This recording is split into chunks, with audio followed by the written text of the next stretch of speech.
Hey, it's John Lee Dumas of EO Fire, and it's the Entrepreneurial You, the show for dedicated and passionate Caribbean entrepreneurs seeking daily inspiration, brought to you by author, speaker, and award-winning entrepreneur Heneka Watkis-Porter.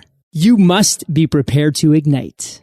It is time for another episode of the Entrepreneurial You podcast, and I am your host, Heneka Watkis-Porter. Welcome back to my regular listeners, and a very special welcome to you if you're tuning in for the very first time. Now, last week, I ran a rebroadcast of the episode with Les Brown. You know, if you can look up, you can get up. And that was such a poignant and powerful reminder for all of us, because life really knocks us down sometimes. But guess what? As Les says, when life knocks you down, try to land on your back, because again, if you can look up, you can get up. Now, this week, I am joined by someone I've known for a couple of years before his business got off the ground, or at least the business that he's now doing. And I'm super excited to get the scoop as to what he has been up to. Before I bring him on, you know that I have a few people to thank, and they make the mare go. And they continue to support the Entrepreneurial You. So HenekaWatkis-Porter.com first and foremost. The National People's Co-operative Bank of Jamaica Limited, they are committed to the growth and development of their members. Profit Jumpstarter, and the Jamaica Stock Exchange, whose podcast, the Jamaica Stock Exchange and You, is hosted and produced by moi. So do give it a listen as well. And here's a word from the Jamaica Stock Exchange. After that, I will be introducing my guest and getting our conversation off the ground. We needed to raise capital, but our experience with local financial institutions was that they were cautious and slow to act, and interest rates were far too high. We had real concerns about financing our business through outside equity investors and the possibility of interference. Could we get a fair valuation for our business? We had our own ideas about the business and its value. Should I go the traditional route of bank financing, or should I try the Jamaica Stock Exchange? So we made a call and experienced transformation of our business through conversations. I'm John Mafood, CEO of Jamaican Teas, and we're listed on the Jamaica Stock Exchange. Give us a call today at 876-967-3271 to begin your transformation through conversation. We want to see your company listed on the Jamaica Stock Exchange. Welcome back to the Entrepreneurial You podcast. Now, of course, my opening business tip, courtesy of the National PC Bank of Jamaica for today, says your customers' experience with your business can make or break it, you know? So you should put as much effort on developing and executing a quality experience for every customer or client that engages with your business. Thank you so much to the National PC Bank of Jamaica. And now, for the moment you've been waiting for, to find out who I'm going to be speaking with today. Ta-da!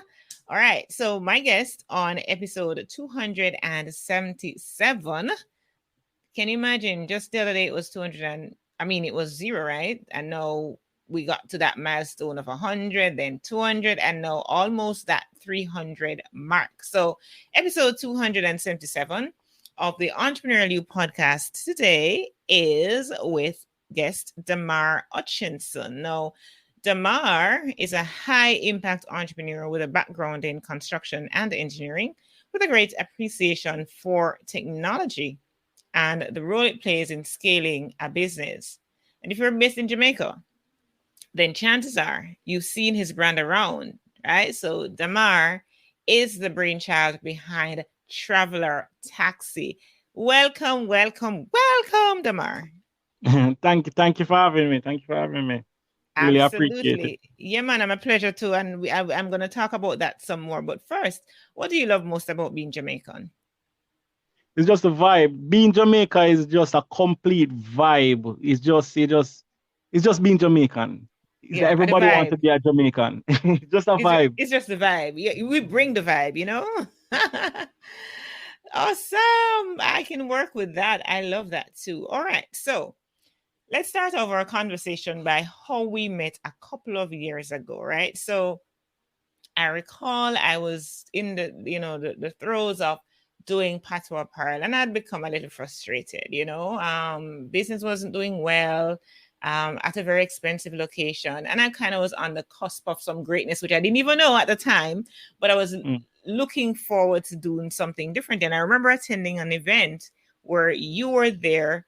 Ingrid Riley presented. I struck up a conversation with Ingrid. I actually spoke with her before on the radio edition of the show, but that connection was through my producer. But so at that time, I was just meeting her in person for the first time. We struck our conversation. She gave me her number. We began talking, and then I remember, because you were also talking with me, because she had mentioned something about going online, right? Yes. To do business, and you were actually saying the same thing when I was sharing with you what Ingrid was saying to me. And then you said to me, like, this is a long story, but it's worth the share, right? And then you said to me, Damar, why not do a podcast? Like, that was your thing. And I was like, I shared that with Ingrid again, because like back in and forth, when you're searching for something. And I shared that with Ingrid. And when I shared that with Ingrid shared with me 3 top business podcasts, right?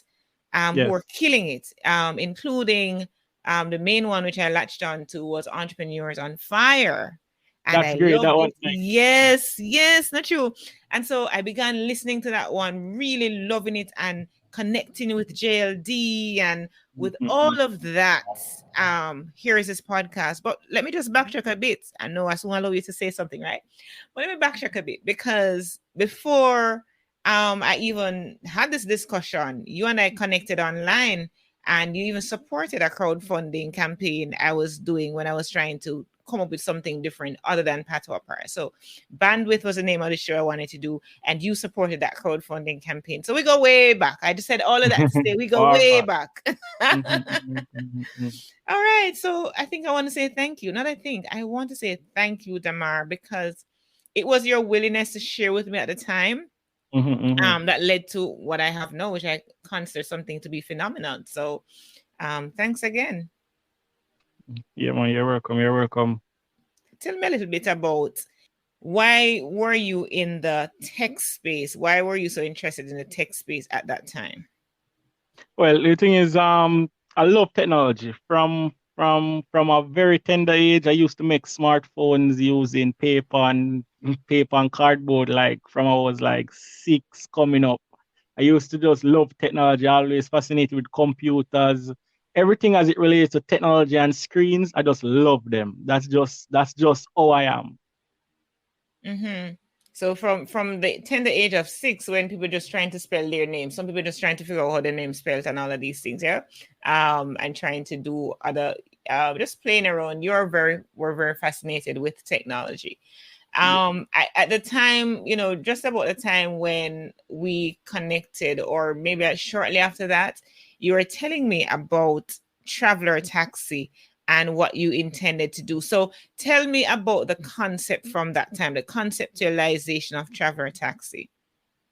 Well, Travelr Taxi officially started in 2016, where we got the idea in Portmore. We started in Portmore. In Portmore, there was a lot of issues with taxi operators taking away passengers every day. Somebody missing, they're going to a taxi and you just don't see them back. And then I get this idea and I say, what if we build a branded taxi brand where persons would know, say, hey, I enter a Travelr Taxi, I'm safe, I get to track the driver, I get all of the information about the driver, and I'm good.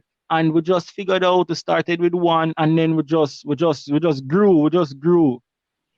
So you started with one, and you talk about we figured it out. So who was we at the time? Well, when I say we, it's really, I mean, I have other persons that consult with me. My father is a foundation taxi driver. Being in the industry for over 30 years, I mean, I get a lot of knowledge. You tell you in and out of the business, and then you build on that with your education. Now you can always formulate a business idea and then see how you can make it work in the marketplace. So in other words, you relied to a large extent at that time on the traditional operated taxis, right? Because your father's in the business, and so what kind of a piece of advice did he give to you as you were exploring this, and even at the technology aspect? Was he, enthused about it? What was that like? Well, honestly, he didn't really know much about the technology. I knew about the technology because I'm always looking for new technology coming to enhance the taxi industry. And really, I wanted to build something unique. So when I started building stuff that when I put the sticker on the car, persons asking, what is Travelr? What is Travelr? Because all the sticker just give persons a unique feel. It's just, it just awesome. Yeah. I am not going to lie about that, because that's absolutely what you're saying is true. There's something about Travelr, like, even with it missing a letter or two, depending on if you're US or British, right? So we know that it would be two L's, I think, if you're in England, on one end if you are from, you use your English based on the North American pattern. But even with missing this letter or letters, it is it evokes a sense of exactly what it does. Traveler, you want to get to point A to point B, that's it. And I look at, and that's a good piece of branding, I would think. But I also look recently on some billboard like ads, right? And I look at the images. I was even saying to a friend of mine who was here recently, I was showing her the image, and I was saying to myself how real and raw the edges are. Like, there are real people wanting to be on a taxi, not somebody that we sculpted, or you know what I mean. They are real people, and it evokes that naturalness and that experience that you get. So tell me about the intentionality behind the brand. Well, for Travelr taxi, we really want, especially for the younger person, we want them to feel special, because taxis, person don't normally look on taxis. Person just say, oh, jump in a taxi, raga raga taxi, just to go where I want to go. But I Raga, want raga. person, Yeah. I want person to feel like a celebrity when they're in or a Travelr taxi. I want people to feel unique. I want them to know it's an experience transporting from point A to point B. It's about the experience, and the experience can really change your outlook on the entire company. That's what we're moving towards, experience. And I'll talk about the experience in a bit, because I have personally, taken the taxi a few times, so I know. So I'll talk about that. But before I delve into that, from the mere point of ideation to where you are now, how much has the model changed, if any? Well, the model evolved because what we've been doing is researching, improving, and growing. So we don't just stick to one thing and say, hey, this is what we want to do. We analyze the market, so what's going on in the market, and then we pivot. That's a key part of moving forward and growing, is about pivoting. And we have been doing it. We have been doing it for the past couple of months, and we will always be pivoting to adjust to the market, to serve the market even better. And in terms of pivoting, and as entrepreneurs, we knew that word long before the pandemic made it a thing, because that's what we do, right? We've always been pivoting. So like that word for us, like, oh guys, you're just discovering that word. We've been doing it all along. Yes. So what does the market want at this time? I mean, we have Uber here. I have not taken a Uber in Jamaica, but I mean, they're who are your competitions? What is the market like right now? Well, honestly, I don't really see any competition. It's just really we enhancing the market, really giving persons what they need to be safe, to be efficient at what they do. Before we came, well, I don't know if I told you guys, but we have a app. Travelr Taxi is a full-scale taxi service providing transportation service for Kingston, Portmore, and Montego Bay, using the mobile app. And in Kingston, there's traditional, you can still call or WhatsApp and get a taxi. But the point of focus right now is really the app, enhancing the experience of going on your phone, putting in your pickup, putting in your drop off, send that out to drivers close by, drivers accept it, drivers proceed to pick you up, and it's just awesome. I look like me must be a dinosaur somewhere there, because the time that I've used Travelr Taxi, I've actually done the traditional route, pick up the phone and call. I actually need to get the app on my phone. And I must tell you, we ain't gonna lie. We know that Uber set the standards for many of these, businesses like yours, not just in Jamaica, but around the globe. And I'm gonna say that when I get into the time that I've actually used Travelr Taxi, I felt like I was in an Uber in terms of the experience. The drivers are pretty decent, engaging. We have conversation. In fact, there's one in particular, I have his number, and then, I'll follow up with him to find out what is happening or so, because we struck up a conversation, very sociable, very polite, and very decent. And that's missing in the traditional taxi space. The thing is about the traditional taxi space is I think it's kind of outdated. The younger generations coming up in the taxi industry don't want to be bogged down by the outdated technology, the outdated radio system. The younger generation like to be on the phone, like to earn from the phone. So we created that model now for the younger the younger guys that retiring from, well, not really retire, but resign from the traditional 9 to 5 and would want to work on their free time. So they come on the Travelr taxi system, and then we go through the process of screen them and train them and all of that. Then they get to work and they realize, oh, this system is nice. I get to choose my hours, and I get to do my work. I treat passengers nice, and I get good reviews, and I earn money on it. So I like to do this. You get what I'm saying? So you find the younger guys doing it. So you find the older guys now with the grumpy kind of style. They don't treat passengers so good. Sometimes they don't keep car clean. You find those older guys now have to really step up the game in order to compete with the new generation coming in the taxi industry. All right. Good point on which for me to take a break right here, Damar. I'm going to go through a review from one of my listeners, and then I'm going to come back to the onboarding of the cab drivers. What makes it so different and what is your process like? So let's take a break. This review says, a boost for your productive muscles. Loved the point of view that Heneka brings to this podcast. Yes, many podcasts out there talk about creating a plan for yourself and then following through. But what makes this podcast special is that the host keeps the specific listener in mind with the topics. She targets entrepreneurs from the Caribbean, as someone who's from the Caribbean islands myself, I know that we approach learning a bit differently than someone from the States. Her guests are from all over the world and provide a much broader perspective on getting stuff done. I'll be tuning in regularly, and that's Alex CPDS. That's the username. So thank you so much, Alex. Alex obviously is based in the US, but is of Caribbean descent. So love that. And if you wrote a review, please send me an email at henekawatkisporter@gmail.com. and let me know so that I can shout you out right here on the show. I'm talking with Damar Hutchinson, and I will pick up this conversation with us, hearing about the onboarding process for the taxi drivers. Yes, Damar, what's that like? The app onboarding process. Drivers would download the app, sign up, upload the relevant information, vehicle documents, the driver's license, and your photo of your vehicle, a photo of you standing beside the vehicle.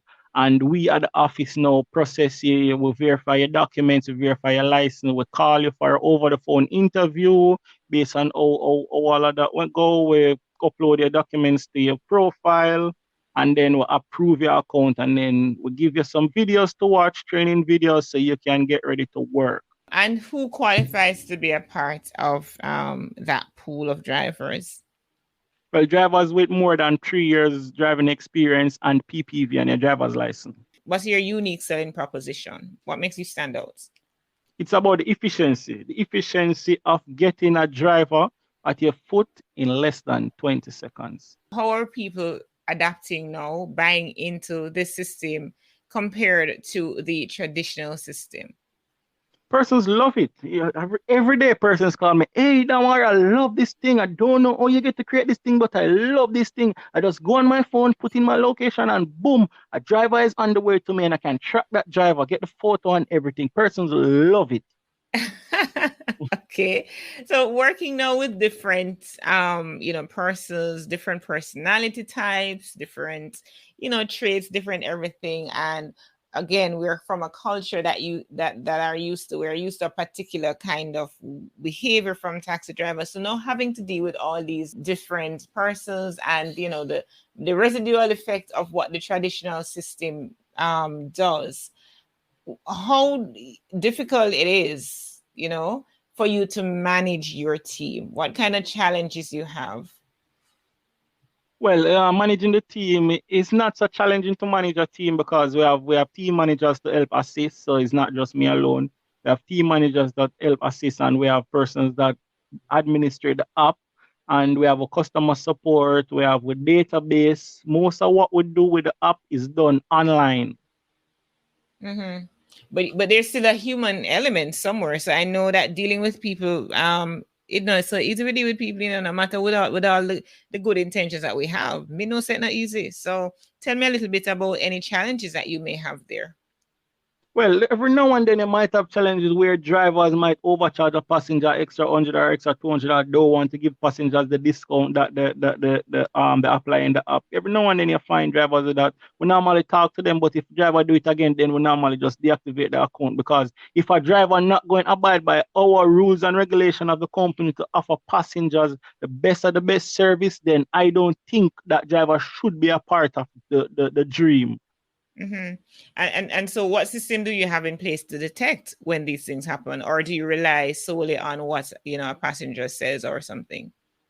We have various systems. We have the mandatory review section, and we have the person that report, and we have a system where we can tabulate all the reports, so we can just search a driver and we can see all his report. If we see a report coming in 3 times worse driver charge me extra 3 times, and so on. Of course, automatically we're going to deactivate that driver because it's more than one passengers complaining about the particular driver for the same kind of thing. So of course we're going to reach out to the driver and say, hey, you're doing this, and we're going to take care of the system and let him know what to be done to get on back to the system, if that's possible, of course.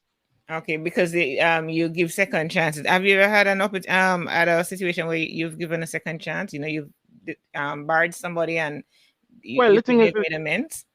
Our system set up a way where, for example, there's normally a high level of cancellation when you come on to mobile apps and taxi service. So what we do, we implemented an automated system. If a driver canceling jobs for a certain amount of time or so, the system will automatically pause their account, and I say probably is doing some error.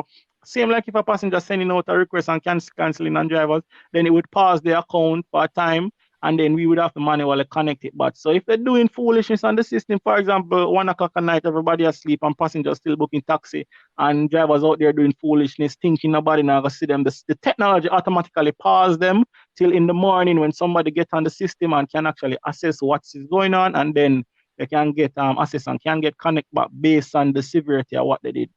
Okay, so there are systems in place to mitigate against any of these malpractices. Yes. All right, where based on your vision, what's it like for the next 5 years for Travelr Taxi? Well, we have a clear 5-year plan. We're actually in the second year right now. It's really a 2025. By the end of the year, we should at least cover entire Jamaica by the end of the year. By next year, we should be looking at small Caribbean islands to really bring the service to small Caribbean islands. And the other year now, we're looking to build a headquarters and really dabble into other supporting business, and we're trying to build a Travelr empire. You get what I'm saying? A Travelr empire where we can just really make an impact that is valuable and can be passed on to different generations. All right. So wanting to build an establishment so you can, go into other things. What are some of those other things that you're considering, supporting what you already do? Well, we're currently doing a lot of research. We don't really pinpoint exactly what, but we're doing research like probably later on we'll probably acquire a food delivery business. We'll probably do things in that space. And other on-demand service where persons just go on the phone and it's mostly technology business that we'll be doing. Go on the phone and they just say, I want this, and then it can just come to you. It's really We are trying to make Jamaicans be efficient using the smartphone. That's the overall goal. And then we will just figure out how to build businesses around that kind of model. Mm. So is listing on the Jamaica Stock Exchange, for example, a part of Travelr's ambition? Not at the moment. Not Okay. at the moment. Okay, you're quite you don't need any more funding, you're good. Talk to me a little bit about that, because I know a lot of businesses, at least in their infancy stage, may want to think about that. How long you've been around since 2016, right? So you've passed, you're no longer a startup, you're a running business. So tell me a little bit about, you don't necessarily have to divulge your revenue story or anything like that, but I just kind of want to get a sense of funding for you to fund your operations going forward, because you have some big plans. Do you plan to get debt financing or perhaps even private equity? What's on the horizon? I prefer debt financing. I prefer that. But overall, what we've been doing, I mean, it's the harder way, but trust me, doing it the harder way really help you to appreciate the process. It's appreciating the process, building up from scratch, getting a little revenue there, profit from there, putting it back in the business, and really just turning the wheel and continue building on. You get more value as it relates to a person, an entrepreneur growing, than you join a stock exchange or a private equity fund just give you $50 million and say, hey, do what you want to do. You get what I'm saying? You have more appreciation for the money when you work hard and you're building out and learning than somebody just give you $50 million and say, hey, do what you want to do. You get what I'm saying? It's that kind of concept. I understand your perspective, but some would also argue that, they prefer to work smart and not necessarily harder. But I can understand wanting to work from scratch and build, and the blood, sweat, and the tears, I believe in that. I mean, that's how you be a purebred entrepreneur. You just learn the stuff. Because remember, once you learn it, you can build it. Now, if you do another business, you won't get to $50 million. Again, you might have to build that from scratch. And if you don't know how to build it from scratch and turn and go, then you're not going to be able to do it. Learning the hard way is the easier way in the longer run. I mean, I'm young, might as well just learn it the hard way and just build it out. And I'm not in any rush. Okay. So, because we know that an overnight success is usually 10 years in the making, right? Okay. What one piece of advice would you give to our listeners who are thinking about building a technology business? I would say learn technology first. I mean, you have to learn it, because the thing is, if you don't learn the technology, you won't be able to manage the technology, you won't be able to implement it, and you won't be able to market the technology. Learn the technology. Damar Hutchinson, he is the CEO, founder of Travelr Taxi. Damar, how might persons get in touch with you to learn more? The persons can follow us on Instagram at Travelr Taxi and reach out to us directly in the DM. Okay, as simple as that. Damar Hutchinson, thank you for spending time with me today. Thank you for encouraging me to start a podcast, and thank you for supporting me from the very get-go. Yes. Thank you so much. All right. Today's money tip comes to you from Profit Jumpstarter, and it is to keep some of your portfolio defensive. Secure your portfolio by investing in defensive stocks, as they are considered to be less volatile and give steady returns over the long run. Plus, many pay dividends. So, look for a company that fulfills basic needs such as food and health, because the consumer demand for their products or services is likely to remain intact even during difficult economic times. Thank you so much, Profit Jumpstarter. And thank you, my listener, for tuning in to this episode with Damar Hutchinson. Such an insightful conversation, his journey building out the Travelr Taxi brand. For me, it holds a special place in my heart. I don't know why it took me this long to talk to Damar on this podcast, but 277 episodes later, after he has inspired me and encouraged me to start this podcast when I was kind of, at a crossroads. So I appreciate him. I've watched him watch his business grow from strength to strength. And every time I pass somewhere and I see a Travelr taxi sign or ad somewhere, I really feel the sense of pride in my heart to know that, hey, I know the owner. I know when he was just, thinking of starting this thing, and here it is. So amazing stuff. What has been the standout moment for you from this episode? Please send me your feedback at henekawatkis-porter@gmail.com or on social media at Heneka Watkis-Porter. Remember to follow this podcast on your favorite podcast app or connect with me for all things podcasting at henekawatkis-porter.com. And I ain't going to leave without giving you my scripture verse for the day, according to the scriptures. Now, faith is the assurance of things hoped for, the conviction of things not seen. That's Hebrews 11, verse 1. Walk good,